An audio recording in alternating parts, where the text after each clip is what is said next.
And this is about Joe Rogan and Bill Maher. So I don't know if you've seen this interview yet, but Joe Rogan did recently interview Bill Maher. There are a lot of different discussions that they had, but the one that I want to focus on is about Build Back Better. There's an interesting thing said here. I'm going to chime in from here and there. So let me see if I can add this here. All right. So Bill Maher on the Build Back Better spending. Again, let me say something really quick. I'm not a fan of Bill Maher. I used to think he was cool like back in the day, and I thought he was like more of a lefty per se. He's kind of just turned into a shit lib. I'll just be honest with you. Joe Rogan, I really don't watch Joe Rogan's podcast. Like I've seen like probably 3 episodes of Rogan, and that's probably about it, to be honest with you. But this is an interesting discussion, and I do want you to listen to this. So check this out.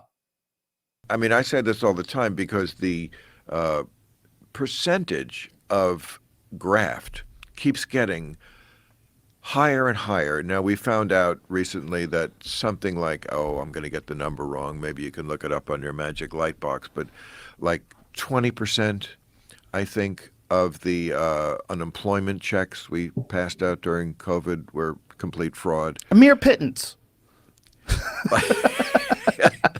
The PPP. Yeah, oh my God. So many people got arrested for having Lamborghinis and shit. Right. I mean, J.K. Rowling got money. No, she didn't. Yeah, for her Broadway show. What? Because if she didn't, she'd be living in her car, Joe.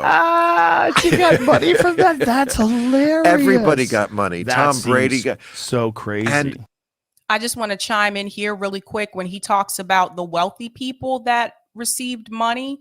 It's really interesting because I know people that were working class that never got those checks. I know people that didn't get the $1,200 check or $600, whatever it was for you at that time. And I know people that didn't get the check under Joe Biden either. They still don't know what happened.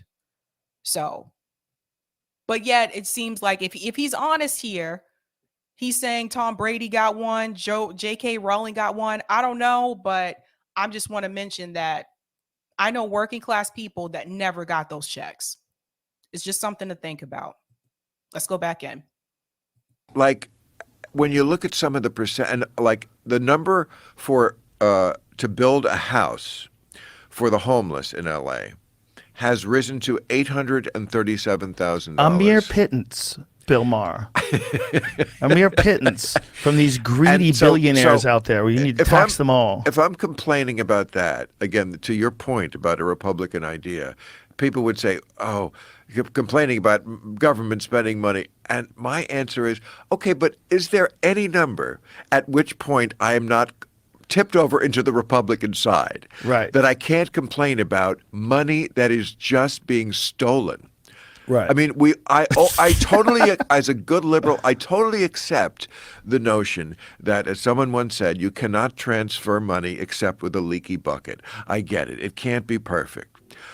But is it not 20%? But is there no number for which I cannot remonstrate against this? 20% is a low. It's even higher than that. That was only the unemployment checks. The PPP stuff was even higher. That's where it's beautiful and brilliant because they attach it to something that's like we need to help these people. We need to help these people. These people are all losing their jobs and their businesses are shut down. We need to provide them with money. Right. And then the grift. But did they really help people? Did they really help people? Like the American Rescue Act, did that really help people when they promised people that they were going to give them that child tax credit and then they gave it to them and then they took it away? They stopped it. They ended it early. Did they really help people when I just told you some of the working class people that I know never got those stimulus checks? Like, even if you did, if you're working class or poor, does that $1,200 or that $1,400, I forget whatever it was these days. I know the second one was cut. Did that really help you get out of your financial situation? Did it help you get out of poverty? If you had already lost your job if your hours were cut, did it really help you? And this is why I said, even back then, those should have been recurring payments. It should have been monthly. Then, yes, people would have been able to probably try to get out of their situation, right? But you can't really get out of poverty with those 2 checks that they gave us and the child tax credit that they stopped. I'm sorry, but that was peanuts compared to what some people in other countries received. New Zealand, for example, they shut the whole country down and gave people recurring monthly checks, which is exactly what we should have done here. But no, the United States government is cheap when it comes to the American people. They're just not cheap when it comes to corporations. Let's go back in. Some of it gets just, it's like, Yes, let's promote, and whoever's doing it. California tried to build a railroad. They wanted to build a rail line between LA and San Francisco. Made sense. It's a big, long state and cars and blah, blah, good for the environment. Why do they not have that? Why do we not have that already? When we talk about infrastructure in this country, why is there not a railroad between Los Angeles and San Francisco? Why doesn't that already exist? There's other questions we can ask as well, because let's be real, Amtrak is old and it needs some help. Why don't we have high-speed rail in this country? 2022. And you have other countries, other European countries, they're ahead of us when it comes to transportation. My dad actually was stationed in South Korea years ago. And my dad came back to the United States. He said, yeah, South Korea is way ahead of us when it comes to public transportation. Why don't they already have that? And of course, people are going to argue, well, this costs a lot of money, and they have the money. They have the money. Why haven't they fixed that? Why haven't they resolved that? That would definitely help with traffic in California. Just something to think about. And it was when they finally pulled the plug, because it just became too ridiculous. It was at $200 million a mile. Now, France built France, a country not unknown to have unions and workers' rights. Very big over there in Europe, right? Workers' rights, unions. I mean, they're always on strike. Always on strike in Europe. And they talk with their hands. Okay. So France, again, a very unionized country, did it for like 1/7. That's how bad. 1/7? Yeah, something like that. Which again is something like $15 million a mile or whatever it was. Right. But I mean, $200 million a mile, and it was only to finally was only to connect like Bakersfield to I don't know, Pacoima or something, and they couldn't even do that. Were you in Boston when they were doing the big dig? I was never in. Oh, don't even get me started on this. I'm about to go into this, but let me talk about what he just mentioned in reference to Europe for just a second. Having lived in Germany, one of the things I would say that was really cool, if you wanted to go to another country, you could just hop on a train and be there like that. High-speed rail. Plop your little bottom on the train. Boom. Next thing you know, you're in France. Next thing you know, you're in Spain. So when we took field trips, that was all we had to do. We had a field trip in Spain at the beach. Teachers just popped us on the train. Boop, we were there that quick. It's a big difference. In reference to the workers' rights, they're right. I mean, workers, I can't say all of Europe, but I can say the countries that I've been to, in Germany in particular, they, at least back then, they actually cared about the workers. If you went into the downtown of a lot of these towns in Germany, the retail stores would close at like 6 p.m. Now, keep in mind, it's a long time ago. I'm not sure if it's still like that now, but the retail stores would close at 6 p.m. When you would go back to base, where a lot of the Americans, where we were, our stuff was always open late. If you are working in a German, store, have a job in Germany, not on base, mind you, and you're going to take a lunch break, they would get like a 2-hour break, not 30 minutes. I know some people work jobs here in the US, they're talking about they only get 15 minutes for lunch. How do you eat that fast? Even 30 minutes really isn't enough if you think about it. They found out long ago that it was better to take care of the workers. It was better to take care of the people. And that's what they do. So when they get vacations there, they don't get like 2 weeks vacation a year, which is kind of standard here for the United States, even for some of these corporate jobs. They get like a full month of vacation that they can take all at once. And some of the companies here, they're tricky because what they'll do, especially for people who work in tech, you're familiar with this. They'll tell you that you get unlimited vacation, but then it's kind of frowned upon if you use it too much and whatever they consider to be too much, right? So it kind of scares people out of actually using it. My husband talked to me about this, that like people kind of don't really want to use it or take advantage of it because it's unlimited. So it's almost like they're trying to trick you into feeling bad, like you have to stay there, you have to be there. Lee Richard, Eric T. Red, Sabby Sab's father was in the military station in Germany. Don't you think it's wrong for US to have military bases overseas? I actually do think that's wrong. I've talked about that before on this show. It's common too. And it's not just in Europe. There's bases all over, US bases all over the world. So yes, I've also talked about that. It's also one of the reasons why I never wanted to go into the military. I don't like war. That's a big part of it. And I'm not a fan of the military industrial complex. So that is something I've talked about often on this show. But yeah, it's ridiculous how many US bases are all over the world. It's crazy. But I'm going to go back in because he's about to talk about the Big Dig, which was a project here in Boston.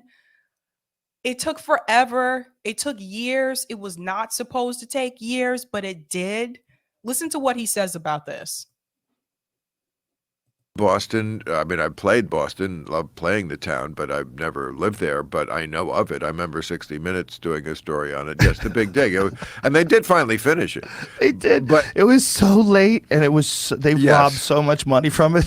Oh, exactly. That was the whole thing about the corruption involved. Of course. In that. Yeah. And it was really just a short tunnel from the airport, was it? Under Logan, one of the few airports in the country that's right next to the city. Yep.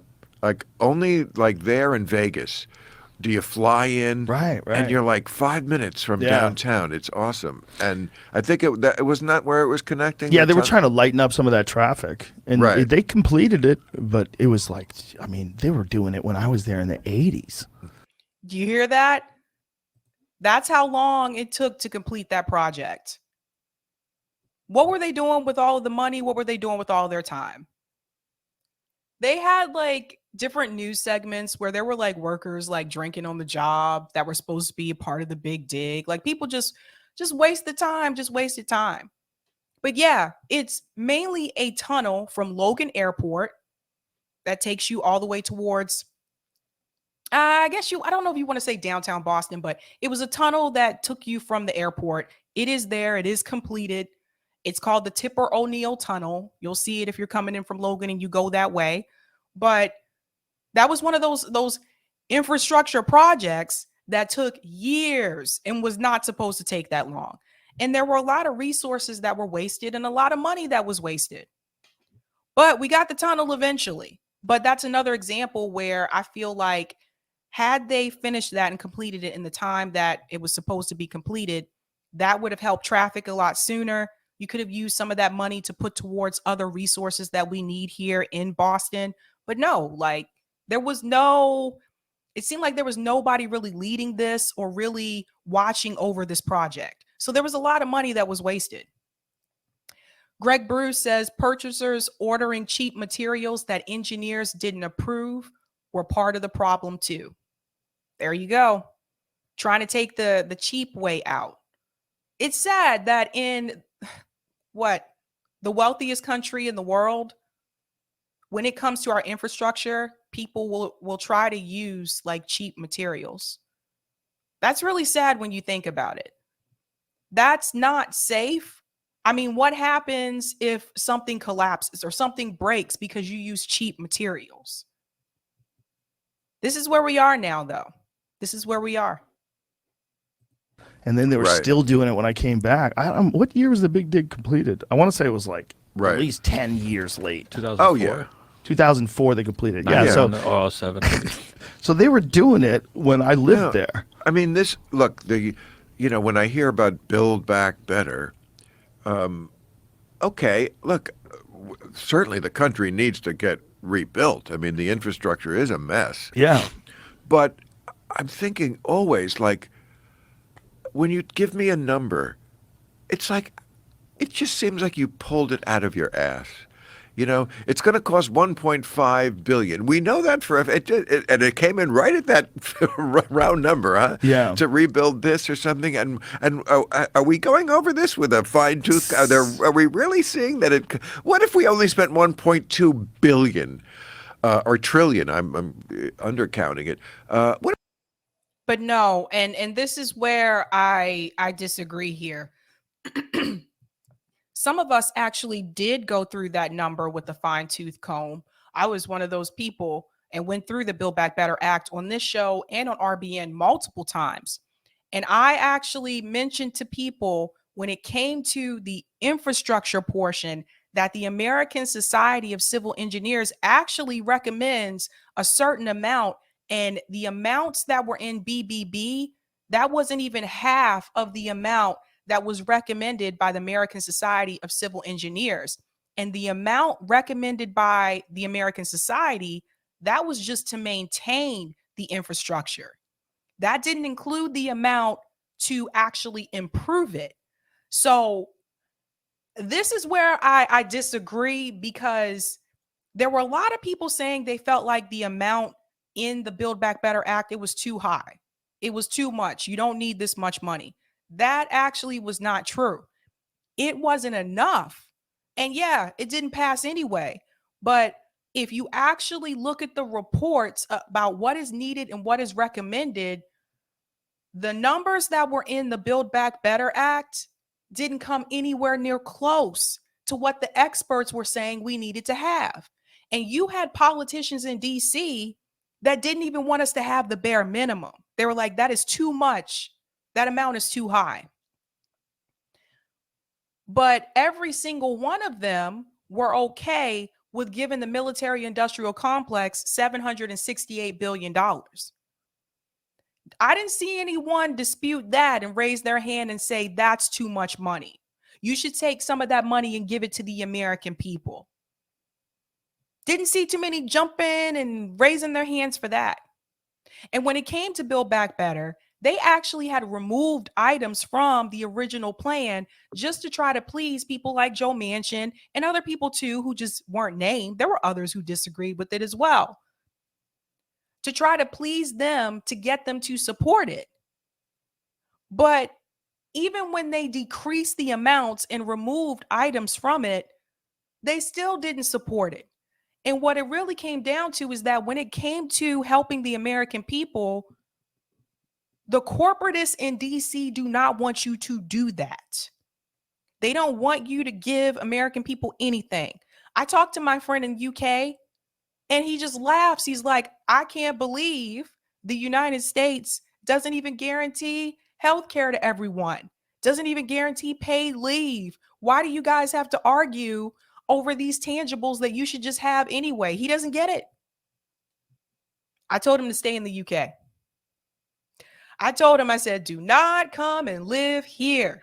Stay right where you are. Enjoy your free health care. All right, let's go back in. If we only spent 1.2 trillion, what would we be sacrificing? Anything? Because so much of that money is going to consultants, and just siphoned off by all the pigs at the trough, all snorting this shit up with their big fucking snouts. Yeah, and there's very few people that are saying that. But Right. that's exactly and what's happening. that to me is not a Republican idea. Right. It's just, I mean, it's just Common sense. Yes. He says that to him is not a Republican idea. And he goes on to say it's common sense. I would say it's a corporatist idea. Because at the end of the day, that's what this is really about. Let's go back again and listen to him say this part. What would we be sacrificing? Anything? Because so much of that money is going to consultants, and just siphoned off by all the pigs at the trough, all snorting this shit up with their big fucking snouts. Yeah. It's kind of funny because you have two wealthy guys having this discussion, and there's very few people that are saying that. But right. that's exactly what's happening. That to me is not a Republican idea. Right. It's just, I mean, it's just common sense. Yes. So I felt like they started off good, and then the way they kind of ended was just like, well, we shouldn't support this because how do we know that this number is legit and this money could be going towards consultants? So we shouldn't support it. But again, you have two millionaires trying to decide what the everyday average Joe Schmo should get. Now, Joe Rogan has some good takes on some things. But when it comes to this, I do want people to realize and just remember, Joe Rogan is still wealthy. He's okay. Like, he doesn't need the tangibles that a lot of us are fighting for. Neither does Bill Maher. I don't think they really, want, what's that, Ilhanner? Bill Maher is worth 50 million. Joe Rogan is worth 400 million. Right. And so these are the people that are trying to decide what the American people should get in this country. And they're just saying like, well, yeah, I get it. That's not a Republican idea. That's just common sense. This is why I often talk about the class issue. Because even some of these celebrities, some of these wealthy people like Joe Rogan that supported people like Bernie Sanders, at the end of the day, see how quickly they can just pull back when you talk about giving money to everyday working class people. This is why I say they should not lead a movement, because they're still going to protect their wealth. They're still going to protect their capital. This is what happens.